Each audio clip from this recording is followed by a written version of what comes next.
자, 여러분들이 기다리던 9강 민족운동의 전개 부분 정리를 하도록 하겠습니다. 교과서는 46쪽에서 49쪽에 해당되는 내용입니다. 자, 일제는 우리나라를 1910년 8월 29일에 우리나라의 주권을 빼앗게 되면서 우리나라가 일제시대로 접어들게 되죠. 그러면서 우리는 1945년 8월 15일에 광복이 이루어질 때까지 35년 가까이 일제의 식민 지배를 받게 되는데요. 일제의 식민 지배를 받는 동안 같은 방식의 통치를 일본이 채택을 했던 게 아니고 이제 변화를 시켜가면서 이제 우리나라를 식민 통치를 하게 되는데 1910년대는 무력에 의한 통치, 무단 통치, 그리고 3.1운동의 계기로 문화통치 형태로 1920년에 바꾸게 되었었고 1930년대는 민족 말살 통치의 하에 이제 우리 민족 40년대까지죠. 광복될 때까지 우리나라의 식민 통치를 이제 하게 됩니다. 오늘 정리할 부분은 1910년대에 이제 무단 통치와 관련된 그 1910년대의 통치 방식과 이제 경제 수탈 정책 그리고 3.1운동과 관련된 부분을 정리를 하도록 할게요. 자, 일본은 일단 우리나라의 주권을 빼앗고 난 다음에 이제 조선 총독부를 우리나라에 세우게 돼요. 이 조선 총독부와 같은 경우에는 일제의 식민 통치의 최고 기구라고 할 수 있는데요. 여기에 대장이 조선 총독이었겠죠. 이 조선 총독과 같은 경우에는 일본에서 육군, 해군 대장이었어요. 육군, 해군의 총대장이라고 보면 되는데 그때는 공군이 없었으니까 자, 그러니까 군대 대장을 갖다가 우리나라 식민 통치를 하기 위해 파견을 했던 거죠. 자, 그랬었던 상황에서 보니까 군인 출신이다 보니까 굉장히 강압적으로 통치가 이루어졌었겠죠.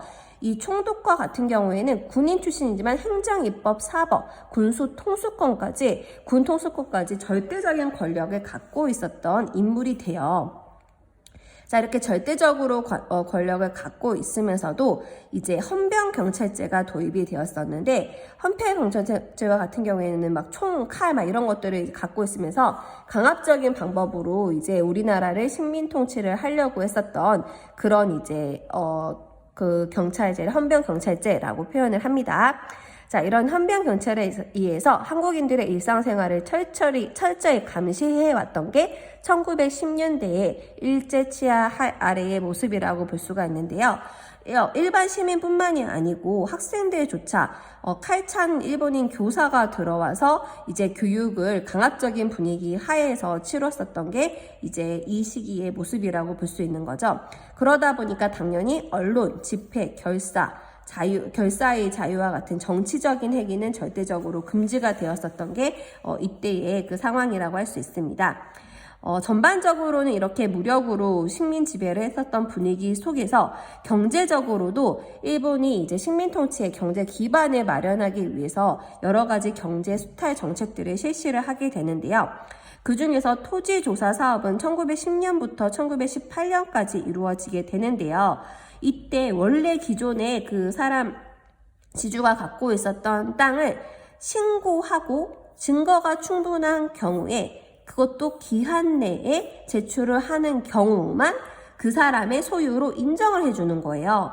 그러다 보니까는 기한에 놓쳐서 증거가 부족해서 신고를 못해서 이제 그 일본에게 빼앗기게 되는 경우가 굉장히 많았는데 토지조사 사업은 겉으로 봤을 때는 근대적인 토지 소유 제도를 확립하고 세금 부담을 공평하게 부과한다라는 명분을 갖고 있었지만은 실제적으로는 일본인들이 합법적으로 토지를 수탈하게 되는 수단으로 활용이 되었었고 또 그리고 일본이 식민 통치를 위해서 세금을 땅세를 갖다가 수입을 갖다가 확실하게 이제 걷어들이게 되는 발판을 마련하는데 활용이 되었었던 그 경제 수탈 정책이 토지조사 사업이었어요. 일본은 이렇게 우리나라 사람들로부터 빼앗은 토지를 이제 동양척시 주식회사에다가 넘겨서 동양척시 주식회사가 우리나라의 가장 큰 대지주가 되게 되죠. 자, 이 밖에도 우리나라의 경제적인 기반을 다지고 있었던 농업에 있어서의 땅을 빼앗았는가 하면은 이미 이때는 이제 산업화가 세계적으로 이루어지다 보니까는 그 근대화의 물결 속에서 이제 회사들이 설립이 세계적으로 많이 추진이 되고 있었었는데, 우리나라에서는 자본가들이 회사를 세우려고 했을 때 그냥 돈만 있다고 세울 수 있던 게 아니었었어요. 이때 이 조선 총독부의 대장이었던 조선 총독의 허가를 받아야지만 회사를 세울 수 있게 하면서 우리 민족의 자본 성장을 억제시켰었던 게 이 회사량이라는 제도였었습니다. 그리고 또 우리나라로부터 경제 수탈을 목적으로 식량이나 자원을 수탈하기 위해서 여러 철도들을 부설하게 되는데, 이 1910년대에 만들어졌었던 철도로는 식량을 수탈하기 위해서 호남선, 그리고 자원을 수탈하기 위해서 이제 보면은 경원선과 같은 철도가 이 시기 때에 만들어졌었습니다. 자, 이렇게 일본이 강압적인 통치 방식을 채택을 하게 되면서 우리 민족들을 못살게 굴게 되니까 우리 민족들도 더 이상은 참지 못하고 1919년 3월 1일 날 전 민족적인 대규모의 항의 투쟁을 벌이게 되죠. 자, 근데 이 3.1운동의 배경적인 부분을 보면은 이때 세계적으로 봤을 때 1차 세계대전이 끝나게 되면서 이제 그 승전국이었었던 이제 보면은 윌슨 대통령이 1차 세계대전에서 1차 세계대전이 끝나고 난 다음에 미국의 윌슨 대통령이 민족 자결주의를 외치게 되는데요. 민족 자결주의는 모든 민족은 스스로 결정할 수 있는 권리가 있다라고 이렇게 주장을 하는 거예요. 각 민족은 정치적으로 운명을 스스로 결정할 수 있는 권리가 있다는 주장이에요.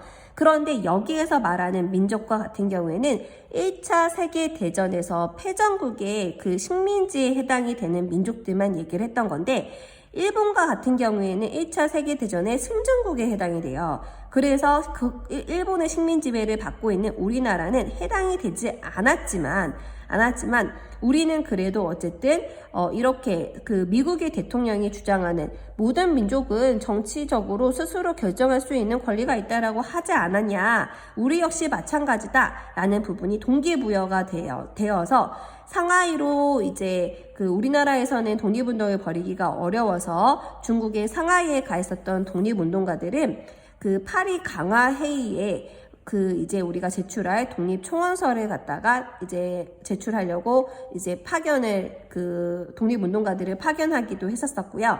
그리고 도쿄에 있는 유학생들과 같은 경우에는 비밀리에 1919년 2월 8일 날 독립선언을 낭독을 하게 되면서 우리 민족의 독립 의지를 한 번 더 다지게 되는 자리를 마련을 하게 됩니다.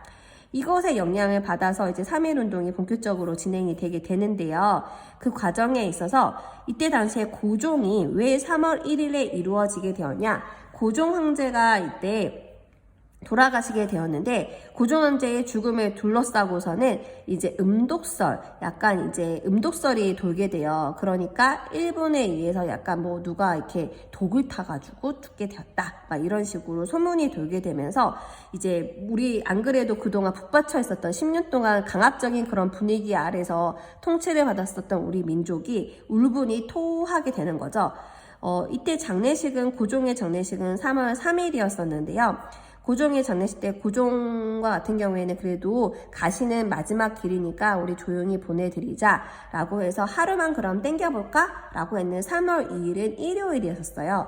그래서 이제 하루 더 땡겨서 3월 1일인 토요일 날에 이제 3.1운동이 이루어지게 돼요.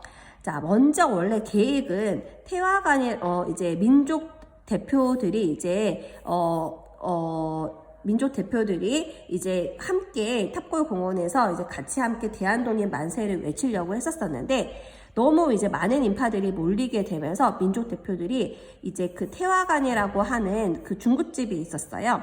중국집에 모여가지고 독립선언식을 낭독을 하고 본인들은 이제 경찰에다가 다시 자수를 해가지고 이제 이렇게 자수를 하게 되고 탁골 공원에서 이 민족 대표를 기다리던 학생과 시민들이 민족 대표들이 기다려도 안 오자 이제 독립선언서를 낭독을 하고 대한독립 만세를 외치면서 이제 3.1 운동이 시작이 되었습니다. 처음에는 서울을 중심으로 이루어졌던 만세 운동이 전국으로 이제 퍼지게 되고 도시에서 이제 농촌으로 빠른 속도로 확산이 되게 되면서 전 민족적인 운동으로 이제 규모가 확대가 되었던 운동이 1919년 3.1 운동이었습니다. 이 3.1 운동과 같은 경우에는 그 결과 일제가 더 이상은 우리가 무력으로 진압을 하기보다는 이제 무력으로 진압을 하니까 오히려 이 조선이라는 사람들은 더 이제 뭉치게 되는구나. 살살 달래가면서 회유책을 통해서 이제 통치를 해야 되겠다라고 하면서 문화 통치 형태로 통치 방식을 변화시키게 되고요. 그리고 이것을 계기로 3.1 운동을 계기로 우리 민족이 조금 더 체계적으로 독립운동을 펼칠 필요가 있겠다라고 하면서 대한민국 임시정부가 수립이 되게 되는 계기가 되었던 그 일이 3.1 운동이라고 할 수 있습니다. 자, 오늘은 여기까지 할게요.